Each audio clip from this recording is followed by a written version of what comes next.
Gotong royong warga bangun masjid di Masohi, sumbang tenaga hingga bawa 6 truk pasir.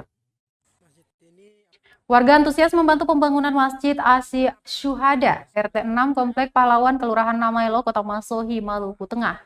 Bahkan para bocah pun antusias membantu para pemuda dan orang tua saat pengecoran. Pengecoran tiang Ka'bah bangunan masjid ini juga mendapat bantuan tenaga dari jamaah Masjid Liang Awaya, Kecamatan Teluk Elpa Putih, Maluku Tengah. Tiang Ka'bah yang dimaksud adalah 4 tiang yang menjadi intisari dari kesakralan atau kesempurnaan dari bangunan masjid. Tidak hanya menyumbangkan tenaga, warga Liang juga datang dengan membawa 6 truk pasir. Ketua Pembangunan Masjid Burhanuddin Karepesina mengatakan kehadiran jamaah Masjid Liang Awaya sangat membantu. Revitalisasi masjid tersebut disebutnya mendapatkan bantuan dana dari berbagai pihak, termasuk para politisi di tingkat pusat hingga pemerintah Provinsi Maluku. Peletakan batu pertama menggunakan pembangunan sendiri dilakukan Bupati Maluku Tengah pada 25 Juni 2021 lalu. Bangunan masjid dengan luas 20 kali 22 persegi ini direncanakan rampung sebelum puasa Ramadan tahun depan.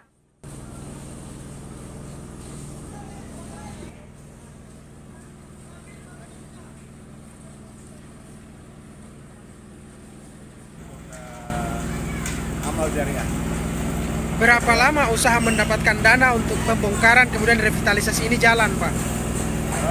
Secara praktis kami baru memulai dari tanggal 1 Juni 2021. Sumber dana awal pertama adalah dari salah satu anggota DPR RI, Pak Hendri Belerisa. Oh iya. Besar 50 juta. Kemudian dari dana itu kami mulai membangun dan secara sporadis dari berbagai pihak memberikan bantuan, baik dalam bentuk uang tunai maupun dalam bentuk bahan dan material. Alhamdulillah. Dan kemarin terakhir kami juga mendapatkan bantuan hibah dari pemerintah provinsi sebesar 50 juta rupiah. 50 juta.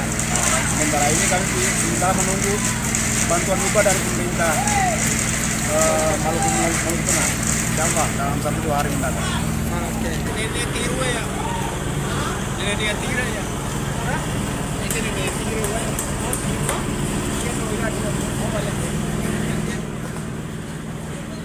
Terima kasih sudah nonton. Jangan lupa like, subscribe, dan share ya.